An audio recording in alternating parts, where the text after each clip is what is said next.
Hello friends, I am Aditi and today we will going to learn changes physical and chemical. This chapter is of 7th standard and its subject is the science. Physical and chemical changes are the bhautik and rasainik parivartan. A physical changes affects the substance of the physical properties and the chemical changes affects the substance of the chemical properties. तो जो physical changes यानी जो भौतिक परिवर्तन जो होता है वो किस पर प्रभावित डालता है कि जो भौतिक गुणों होते पदार्थों के उस पर ये प्रभावित होता है। और दूसरा है केमिकल परिवर्तन, केमिकल चेंजेस। तो जो रासायनिक परिवर्तन होता है ये रासायनिक गुणों के जो पदार्थ होते उस पर ये प्रभावित होता है। And many physical changes are reversible, like such as the heating and the cooling, and whereas the chemical changes are often irreversible or only they are reversible with an additional chemical changes. तो जो physical changes होते हैं तो physical changes जो होते हैं हम उसको बार बार कर सकते हैं, रिवाइज कर सकते हैं, बार बार कर सकते हैं फिजिकल चेंजेस यानी भौतिक परिवर्तन। जैसे कि हम हीटिंग कर सकते हैं, उसको गर्म कर सकते हैं और ठंडा कर सकते हैं। For example we will have to take the bowl and if we will keep on the gas it will gets heated and if we will take out from the gas it will gain its normal temperature. Again we will keep into the gas then it will be again heated. So we can do it reversible. Next one is cooling. So we have to take the water in the bowl. If we keep into the freeze, then it cools. If we will take out from the freeze, then it will become at its normal temperature. But again we will keep into the freeze. It will be get cooled. So this we can do the reversible. तो हम जो physical changes होते हैं, जो भौतिक परिवर्तन होते हैं, हम उसको बार बार कर सकते हैं। लेकिन जो रासायनिक परिवर्तन होते हैं हम उसको बार बार नहीं कर सकते हैं। अगर वो बार बार होते हैं तो वो एक एडिशनल केमिकल चेंजेस के साथ होते हैं, मतलब उसमें कुछ एक्स्ट्रा केमिकल चेंजेस, मतलब ज़्यादा उसमें कोई केमिकल चेंजेस यानी रासायनिक परिवर्तन होता है तभी। Now the changes like the ripening of the fruit and the spoiling of the milk occurs naturally. This is known as the natural changes.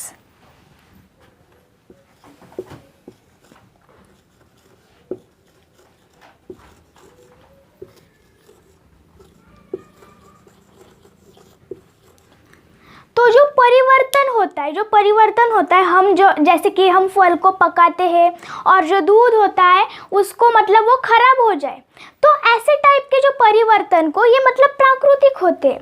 तो ऐसे टाइप के परिवर्तन को क्या कहा जाता है? नेचुरल चेंजेस यानी प्राकृतिक परिवर्तन। And many of the changes which are useful to us such as the sharpening of the pencil and the baking of the bread and the cooking food, this are useful to us. So such type of changes is known as useful changes.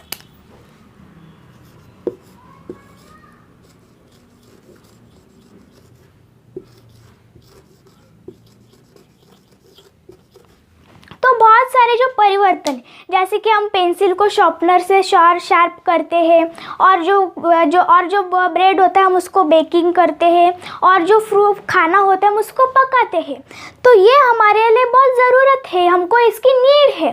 तो ऐसे type के परिवर्तन को क्या कहा जाता है? Useful changes. And on the other hand the changes which are not useful to us means which are harmful to us, such type of changes is known as harmful changes.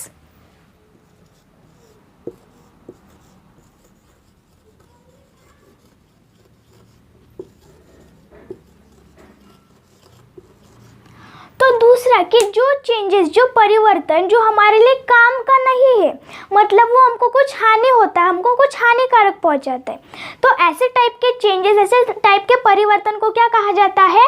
Harmful changes. And we will take an example of the bursting of the balloon and the ripening of the fruit. So the duration of the bursting of the balloon is more faster than the period of the ripening of the fruit. So the changes that took place over the short period of time is known as the fast or quick changes.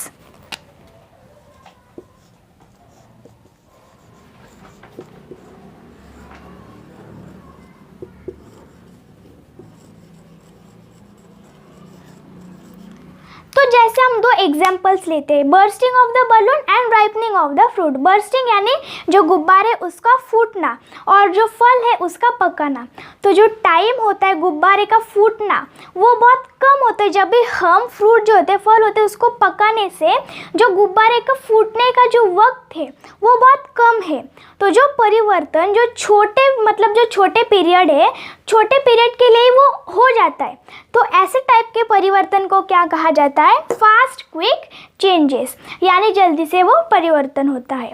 while the changes that took place over the long period of time, so such type of changes is known as the slow changes.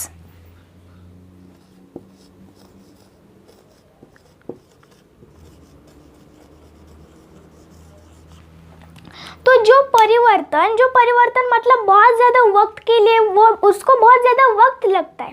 तो ऐसे type के परिवर्तन को क्या कहा जाता है? Slow changes, यानी धीरे धीरे परिवर्तन वाला।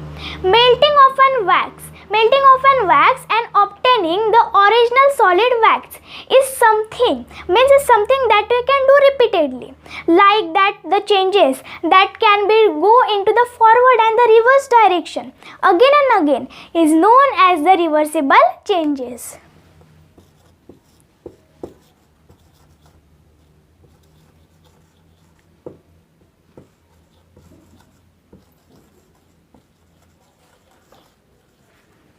तो जो मॉम है उसको पिघलाना और फिर से जो ठोस मॉम है उसको प्राप्त करना, वैक्स यानी मॉम।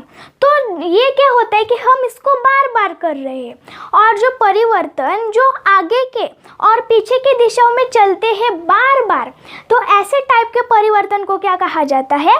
रिवर्सिबल चेंजेस, यानी जो परिवर्तन changes.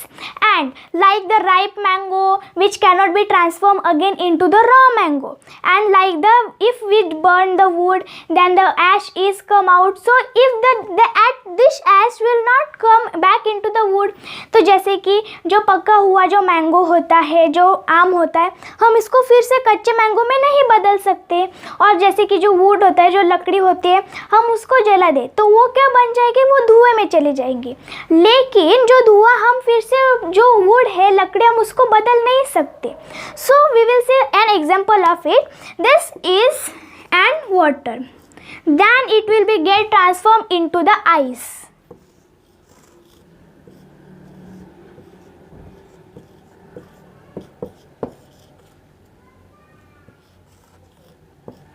तो ये क्या है? ये पानी, this is an water, then this water get transform into the ice. Again this ice will get transformed into the water if we will keep the water into the freezer. So this is an example of the reversible changes, means this occurs in reverse time. तो जैसे कि ये जो पानी है, अगर हम इसको फ्रिज में रख देंगे तो ये बर्फ़ में बन जाएगा। बर्फ़ में बनने के बाद हम इसको फिर से निकालेंगे बाहर तो ये पानी में बन जाएगा। तो ये क्या है? ये बार बार इसका परिवर्तन हो रहा है। तो ऐसे चेंजेस को, ऐसे परिवर्तन को कहा जाता है रिवर्सिबल चेंजेस।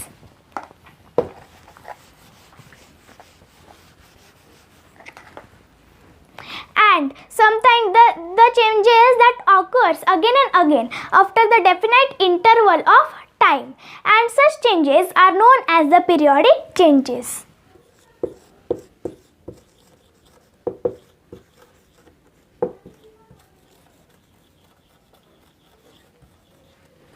तो जो परिवर्तन जो बार बार आते हैं, मतलब जो वक्त है उसका एक निश्चित अंतराल के बाद, तो ऐसे टाइप के परिवर्तन को क्या कहा जाता है? पीरियोडिक चेंजेस, यानी जो आवधिक परिवर्तन इसे कहा जाता है।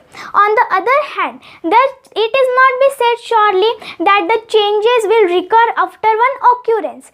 If they recur, the fixed interval time is not fixed. So such type of changes is known as non-periodic changes.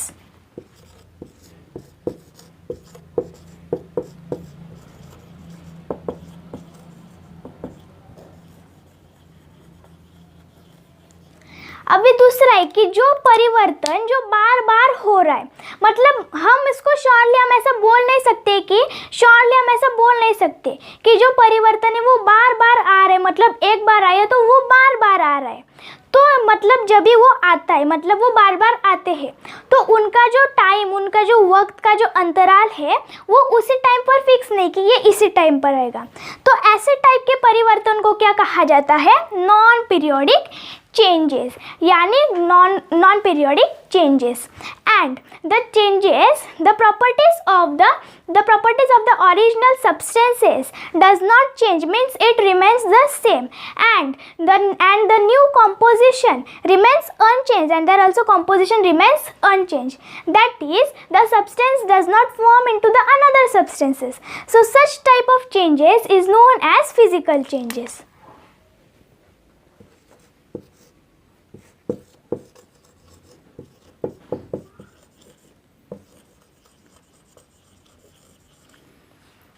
तो जो परिवर्तन, मतलब जो ओरिजिनल असली जो सब्सटेंस होते हैं, असली जो पदार्थ होते हैं, वो वैसे के वैसे ही रहते हैं, और उनकी जो कृति होती है वो भी चेंज नहीं होती, वो भी बदलती नहीं है, और दूसरा कौन सा भी जो पदार्थ होता है वो नहीं बनता है।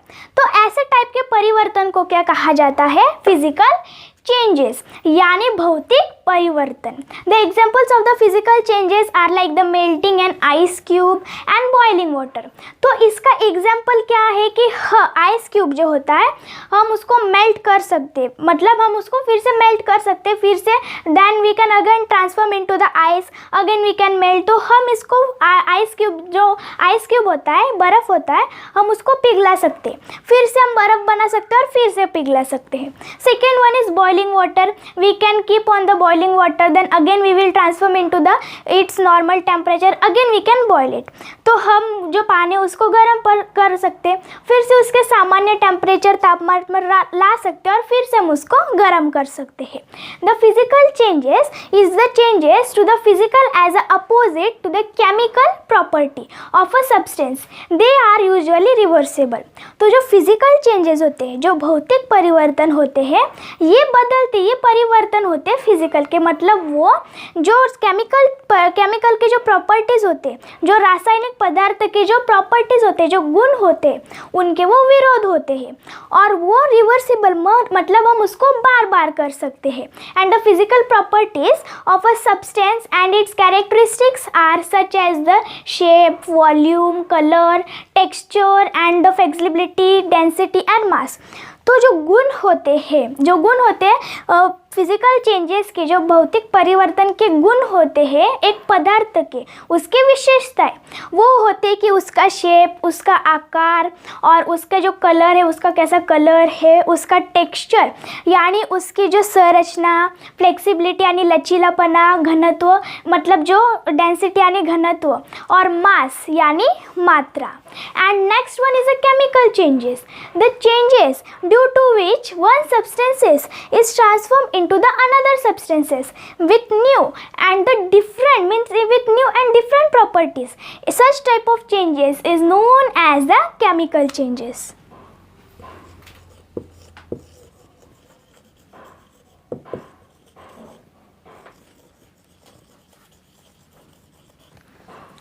तो जो परिवर्तन जिससे जो एक पदार्थ होता है वो दूसरे पदार्थ में बन जाता है, एक नए और एक अलग प्रॉपर्टी के साथ, एक नए और एक अलग गुण के साथ. तो ऐसे टाइप के परिवर्तन को क्या कहा जाता है? केमिकल चेंजेस, यानी रासायनिक परिवर्तन. The substance produce during the chemical changes however cannot be transform easily into its original substances. तो जो सब्सटेंस होता है, जो पदार्थ होता है, वो केमिकल चेंजेस होता है उसके दौरान वो निर्माण होता है, तो वो हम उसको आसानी से उसका जो ओरिजिनल, उसका जो असली रूप है, हम उसमें बदल नहीं सकते. The examples of the chemical substances and its composition, means its composition does changes. तो उसका जो कंपोजिशन है वो बदलते रहता है. जो केमिकल चेंजेस है उसका जो कंपोजिशन, उसकी जो कृति होती है वो बदलती रहती है. Next one we will say about the examples of the chemical changes. जो केमिकल चेंजेस है उसके examples like the cooking an egg, and second one is burning wood. तो हम जो अंडा है हम उसको पका सकते हैं, then we can not again transform the egg into its original substance. तो हम फिर से जो पका हुआ अंडा है हम उसको फिर से उसका जो असली रूप है हम उसमें बदल नहीं दे सकते. And burning wood we have seen about its example. Chemical changes occurs when the substance combines with another substances to form the new substances and it is known as a chemical synthesis. तो जो chemical changes, जो रासायनिक परिवर्तन जो होता है वो आता है जब भी एक पदार्थ दूसरे पदार्थ के साथ एक साथ मतलब मिक्स हो जाता है, आ जाता है एक साथ और वो एक नया पदार्थ बना देते हैं. तो ऐसे टाइप के परिवर्तन को कहा जाता है chemical changes. And next one we will see about the the process of formation of the vapor from the liquid is called the evaporation. तो जो प्रक्रिया होती है, जो वेपर होता है, जो वाश मतलब जो लिक्विड से जो तरल होता है वो तो जो प्रक्रिया होती है मतलब जो वेपर होती है उसके बनने की एक तरल से उसे क्या कहते हैं इवेपोरेशन यानी वाष्पीकरण. And due to its the drying of the clothes and the obtaining the salt from the sea water is possible due to the evaporation. तो हम कपड़े को सुखा सकते हैं और जो नमक है हम सी वाटर जो नदी के पानी है हम उससे प्राप्त कर सकते हैं. क्यों? With the help of the evaporation की मदद से. तो जब भी हम कपड़े धोते हैं तो सनलाइट की हेल्प से वो सूख जाते हैं और उसका जो पानी होता है वो इवेपोरेशन में बदल जाता है. तो तभी हमारे जो कपड़े होते हैं वो सूख जाते हैं. Now we will see about the corrosion.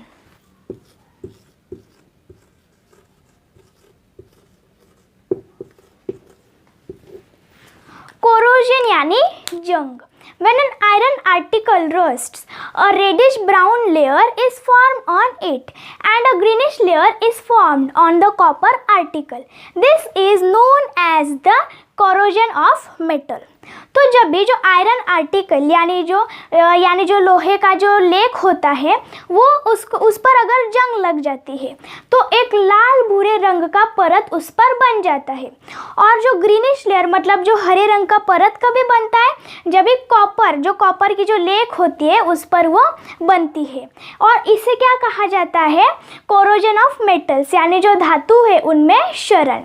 And due to this process the things becomes the wicks and the corrosion is caused by the oxygen, moisture, vapors of the chemicals in the air. तो corrosion जो जंग होता है उसकी वजह से जो things होते हैं जो पदार्थ होते हैं वो बहुत कमज़ोर हो जाते हैं. कोरोजन कैसे होता है कि जो वायु में जो ऑक्सीजन होती है गीलापन होता है और जो वाष्प होती है उससे ही कोरोजन जंग होती है. While classifying the changes we have to remember that we have to take into account that only one criterion at the same time. तो जब भी हमको वर्गीकृत करना है परिवर्तन को वर्गीकरण करना है तो हमको ये ध्यान में रखना है कि हमको सिर्फ एक ही मानदंड लेना है एक ही वक्त पर. However, a number of the different criteria can be applied to the same changes. तो हालांकि जो अलग अलग नंबर्स होते हैं अलग अलग क्राइटेरिया के अलग अलग मानदंडों के वो एक ही वस्तु पर लागू किए जा सकते हैं. And the iron articles are given a thin coat of the zinc to prevent the corrosion and this is called as the galvanisation.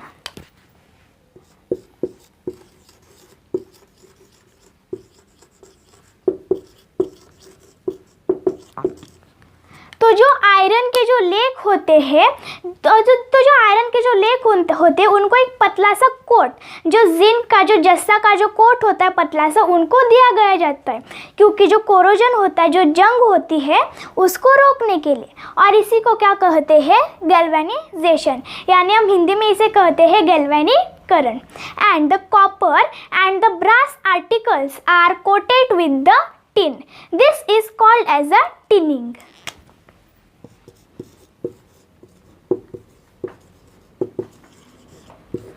जो कॉपर के और जो पीतल के जो लेख होते हैं उनको कैसे लेपित किया जाता है टिन से और इसे क्या कहा जाता है tinning. In the age of the technology, a new process called the powder coating has been developed, and coats of the various colors are applied on the metals like the iron and the aluminum. This prevents the corrosion of metals. तो अभी ये जो as चल रहा है technology का, तो इस एज में एक नया जो विकसित प्रोसेस है, प्रक्रिया है, जैसे पाउडर कोटिंग, इसको विकसित किया है। और जो कोट्स होते हैं अलग अलग रंग के, उसको बहुत सारे जो धातु होते हैं उस पर लगा दिए जाते हैं, लागू किए गए जाते हैं, जैसे आयरन और एल्यूमिनियम। तो ये क्या करता है कि जो कोरोजन मतलब जो धातु के जो क्षरण होते हैं इसको रोकता है। So our corrosion is also gets completed. Our today's chapter, that is changes physical and chemical, is gets completed. In it we have learned about the various types of the changes, such as we have learned about the natural changes, useful changes, harmful changes, fast and quick changes, and the slow changes, reversible changes. We have seen some of the examples. We have also learned about the periodic and the non-periodic changes, and also of the physical changes and the chemical changes, and we have seen about physical and chemical changes. Example, we have learned about evaporation, and currently we learn about the corrosion, like that when the iron article rust, a reddish brown layer is formed and a greenish layer is seen on the copper article. This is called as a corrosion of metals. And now we have learned about the iron articles are given a coat of the zinc, thin coat of zinc of the core, means to prevent the corrosion. This is called as a galvanization. And the copper and the brass articles are coated with the tin. This is known as a tinning. So our chapter gets completed, that is changes physical and chemical, यानी भौतिक और रासायनिक परिवर्तन। जय हिंद।